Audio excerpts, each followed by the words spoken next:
Movie ખરેખર બહુ સારી છે, જોવા જેવી છે. ખાસ કરીને હું એમ કહીશ કે જે બાળકો છે એ લોકોની જે એક્ટિંગ એ લોકોએ કરી છે, એ એક્ટિંગ શીખવનાર જે વ્યક્તિ છે તેમને પણ સેલ્યુટ છે. અને બાળકો એટલા માટે જોવાની છે કે કારણ કે એ લોકોને એટલી ખબર પડી શકે કે આટલી ઉંમરમાં પણ કેટલી બધી વસ્તુ એ લોકો કરી શકે એમ છે.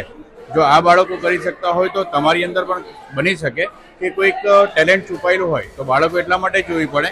અને જે પેરેન્ટ્સ છે એ લોકો એટલા માટે જોવી પડે કે ખબર પડે કે બાળકોની અંદર ઘણા બધા ટેલેન્ટ હોય છે. મૂવી અંદર તમે જોશો તો મેસેજ પણ એવા બધા છે કે જે પેરેન્ટ્સને ખબર પડશે કે બાળકે કંઈક કેવું હોય છે પણ કદાચ કહી નથી શકતા. અને ઘણી વખત એવું પણ થાય છે કે પેરેન્ટ એને અંડર એસ્ટિમેટ કરતા હોય છે. તો પેરેન્ટ છે અને બાળકોએ ખાસ આ મૂવી જોવી જ જોઈએ. હિપી ભુરે એનું ડાયરેક્શનની જો વાત કરીએ તો બ્રહ્મભટ્ટભાઈએ બહુ ફાઇન ડાયરેક્શન કર્યું છે. છોકરાઓને એક્ટિંગ શીખવવી અને એ લોકો પાસે એક્ટિંગ કરાવી એ પણ એક બહુ સારી એવી વસ્તુ છે. તો આ મૂવી દરેકે દરેક જોવી જોઈએ.